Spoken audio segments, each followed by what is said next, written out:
अस्सलामु अलैकुम रहमतुल्लाहि व बरकातुहू। इसका नाम हमने रखा है जी रेड रोज़। नेक्स्ट साल की कुर्बानी के लिए लगेगा। खूबसूरत सुरख रंग है इसका, आउटस्टैंडिंग। रेड रोज़ इसका नाम है।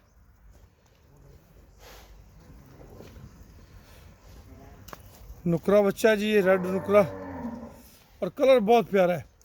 3,80,000 इसकी डिमांड है और नेक्स्ट ईयर की कुर्बानी पे लगने वाला ये बच्चा है। माशाल्लाह इंतहाई खूबसूरत, शानदार पुट्ठा, शानदार इसके जोड़, शानदार हर लिहाज से, और माशाल्लाह नाव झालर बहुत प्यारी है।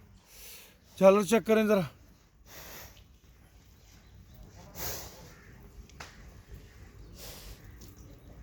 खूबसूरत बच्चा है, अगले साल की कुर्बानी पे लगने वाला है। अगले साल पे इंशाल्लाह आउटस्टैंडिंग इसकी सेहत होगी, आउटस्टैंडिंग रिज़ल्ट होंगे। प्यारे दोस्तों, 3,80,000 रुपये में प्यार मोहब्बत लागू होगा, मगर प्यार मोहब्बत जो है वो एक मुनासिब हद तक, नामुनासिब फरमाइश जो है वो मुनासिब अमल नहीं है।